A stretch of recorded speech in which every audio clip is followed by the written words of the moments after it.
Banjir Kabupaten Pati.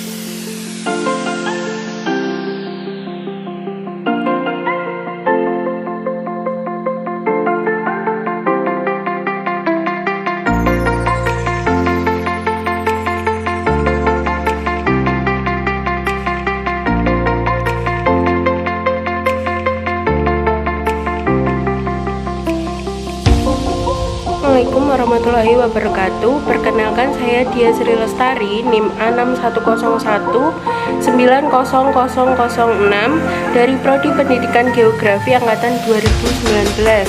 Di sini saya akan mewawancarai salah satu anak SMA tentang bencana yang ada di Kabupaten Pati. Di sini saya mewawancarai salah satu anak SMA yang bernama Mila Malina dari SMK Tunas Harapan Pati. Alamat rumah saya di Desa Sukoharjo, RT 2 RW 1, Kecamatan Negari Jaksa, Kabupaten Pati, Jawa Tengah. Jadi kamu tahu nggak sih pengertian dari bencana?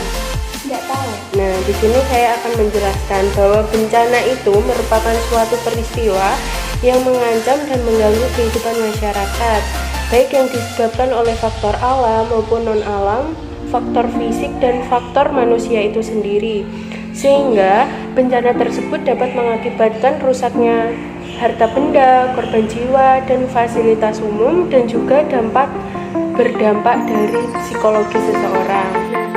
Dari bulan November 2021 nih, kan kamu udah tahu ya bahwa di sini itu sering terjadi hujan. Nah, di mana kebanyakan wilayah Kabupaten Pati itu pada saat musim hujan itu terjadi banjir.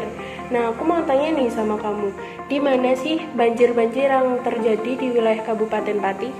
Di sekitar Tayu, Jakenan, Kayen, dan Sukolilo. Oke, nah di sini saya akan menjelaskan salah satu wilayah banjir yang udah kamu sebutkan. Saya akan menjelaskan di wilayah Kecamatan Jakenan. Nah, wilayah Jakenan sendiri yang terjadi banjir itu di Desa Glonggong, tepatnya itu pada tanggal 26 November tahun 2021 pada saat pagi hari. Nah, ketinggian banjir di Desa Glonggong itu mencapai 50-60 cm. Dari informasi baik dari sumber-sumber terpercaya ataupun dari warga sendiri menyebutkan bahwa akibat adanya banjir tersebut, maka aktivitas masyarakat di sekitar itu terganggu. Nah, dampaknya karena banjir tersebut itu rumah-rumah pemukiman warga itu terendam banjir, kemudian fasilitas-fasilitas umum itu digenangi air. Nah, banjir tersebut itu juga menyebabkan arus lalu lintas di Jalan Raya Jakenan dan Jaken itu tersendat karena gangguan banjir tersebut, sehingga masyarakat yang mau melewati jalan tersebut itu tidak bisa karena terendam oleh banjir. Kamu tahu nggak penyebab banjir yang terjadi di Kabupaten Pati selain karena turunnya air hujan? Tidak tahu. Nah, di sini saya akan menjelaskan. Banjir yang terjadi di Kabupaten Pati itu bukan hanya karena turunnya air hujan, akan tetapi juga berasal dari kiriman dari pegunungan Kendeng yang menyebabkan banjir bandang. Selain itu pula dapat diakibatkan karena melubernya air Sungai Silugonggo. Nah, seperti yang kamu ketahui sendiri nih, di dekat sekolah kamu kan ada sungai. Nah, itu merupakan Sungai Silugonggo yang tepatnya berada di Desa Bumiayu Bapo. Nah, sungai itu merupakan cabang Sungai Silugonggo yang berasal dari Juwana. Nah, itu juga yang menyebabkan kadang air itu meluap di jalan raya, itu karena bisa juga berasal dari luapan dari Sungai Besar Silugonggo atau kiriman dari Gunung Muria ataupun Waduk Gunung Rawa.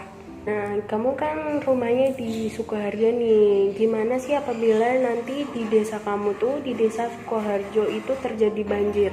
Apa sih hal-hal cara kamu untuk mengatasi banjir tersebut agar tidak terjadi? Misalnya menjaga lingkungan sekitar sama rajin membersihkan saluran air. Nah, bisa itu. Yang paling pertama itu adalah menjaga lingkungan sekitar. Yang kedua yaitu menghindari membuat rumah di pinggiran sungai. Kadang kan di kota-kota besar ada tuh orang-orang yang membuat rumah di pinggiran sungai. Kemudian juga harus rajin membersihkan saluran-saluran air di depan rumah, saluran kecil. Kemudian saat terjadi banjir, apa aja sih yang harus kamu lakuin?